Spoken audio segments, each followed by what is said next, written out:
Mga kaabayans, Dubai Airport Terminal 1 na naman tayo dahil meron na naman tayong susunduin at i-interviewin na ating kabayan na galing ng Pilipinas. At pagdating dito, syempre, may trabaho na at ito nga ang tatanungin natin sa kanya.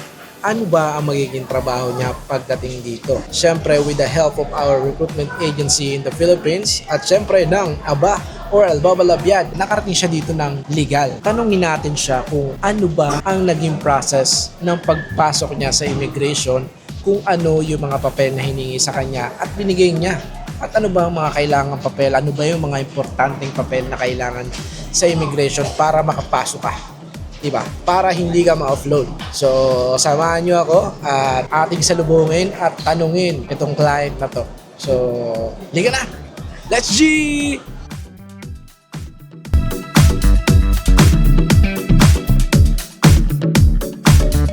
Ayan, so, kamusta po Mr. Amador? Ano po bang gusto niyo tawag ko sa inyo? Galyema na lang. Galyema na lang. So, welcome po dito sa Dubai. Kamusta naman po ang biyahe nyo? Okay naman po. So, medyo ano po ba kayo? Pagod? Opo, pagod. Nilalamig po yan. Nilalamig po yan. Alamig So- kasi kanina sa ano. Yung biyahe nyo po ay 9 hours. So, medyo matagal. Nakatulog po ba kayo sa biyahe? Opo. Okay naman po. So, kamusta naman po ang yung pagpasok natin sa immigration sa Pilipinas? Ano-ano po yung mga papel na hinanap po sa inyo? Wala, pagpasok ko doon, binigay ko na lang lahat ng OEC, mga kidos o tinignan lang. Okay. Okay na. Wala naman pong tinanong sa inyo yung immigration officer. Wala naman po. So, ano po bang trabaho niyo sa Pilipinas muna?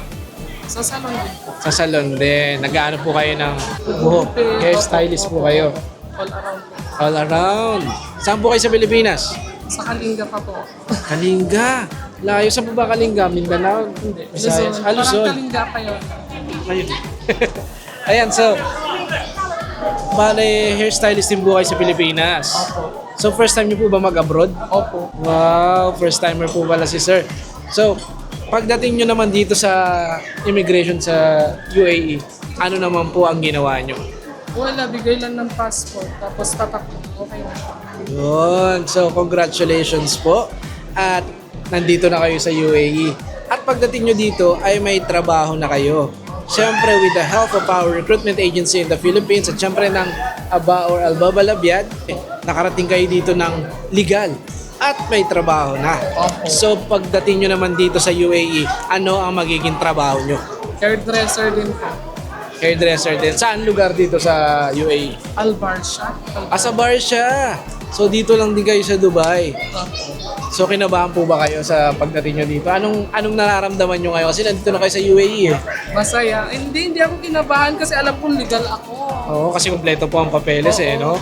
Nandito na kayo sa UAE, sana maging okay pa yung work nyo dito at saka syempre mas maging okay yung buhay natin dito. May naiwan po bang pamilya sa Pilipinas? Meron po. Sino? Mama, papa ko. Mga kapatid. Yan, Tsaka ma'am. si Jowa. Ay, may jowa. So paano yun? Gusto mo bang kunin yung jowa? Hindi, doon na lang daw siya kasi secure naman siya. Okay. So paano yun? Di tamang ano na lang, video call na lang. Marami naman tayo social media, marami tayong para sa communication. So, nalungkot ka naman yan. Hindi. Masaya ako kasi ginusto ko to. Ang tagal ko ng pangarap ko makapag-Dubai. Bali, kailan nyo pa po naging pangarap to? Kailan nyo pa po gustong mag-Dubai? Kasi last year, parang gusto ko na. Kaya last year lang. Last year lang. Bali, ilang weeks po ba ang tinagal? Ilang months bago tinagal ng process natin? Mabilis na lang. Wala pang 2 weeks na. So, ganun kabilis. Oo. At nandito na kayo. Opo.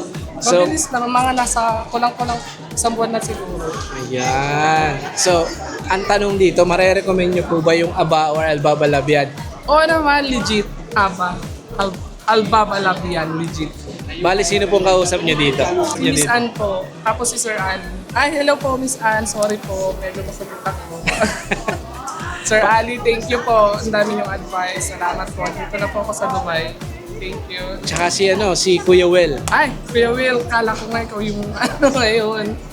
Pero at least gwapo pa rin yung nagsundo.